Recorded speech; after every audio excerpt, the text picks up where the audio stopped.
And Allen Hilliard Sports here.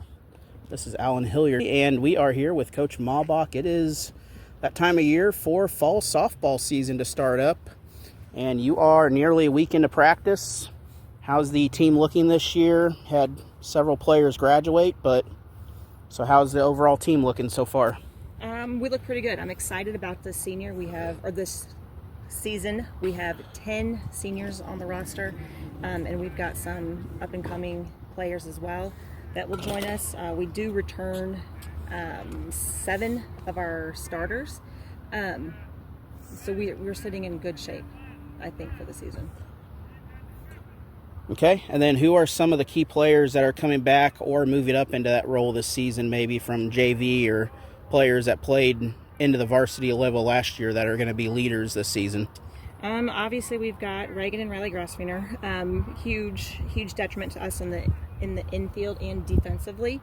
Abby Nickel in the circle this year, once again returning for us. Elena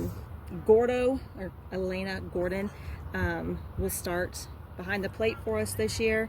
We got Ruby in the outfield, Sadie in the outfield, Alexis in the outfield.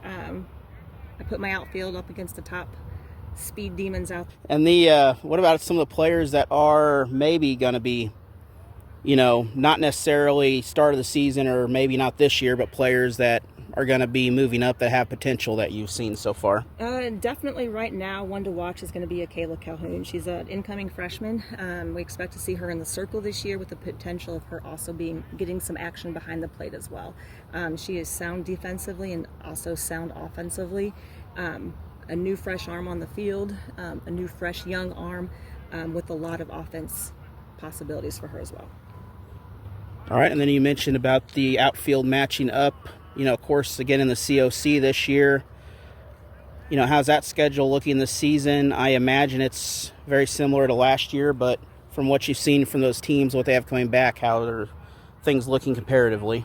The COC is a tough conference, no doubt. It just opened our eyes last year and realized that we've got to work harder in the off season, and we did. More than 80% of my team showed up this summer for our Women's Power Hour in our open fields this summer. We got stronger, we got faster, and we've developed a more competitive mindset, holding one another accountable and growing all around as the female athlete for this season. All right, and lastly, what would you like to tell the fans as a Jamboree a week and a half or so away? What would you like to let them know about this season or, anything about the team? Jamboree is 26 we are welcoming Cuba and Rolla up here to our complex. Come out, let us show you and give you a glimpse of what to expect this season. With any rigor of competition that we have, our expectation is to come in and compete and match their rigor. It will be a fun, competitive season for us before we graduate 10 seniors and look to start fresh again. All right, appreciate that. And you can catch all their live home games, Allen Hilliard Sports, brought to you by Security Bank.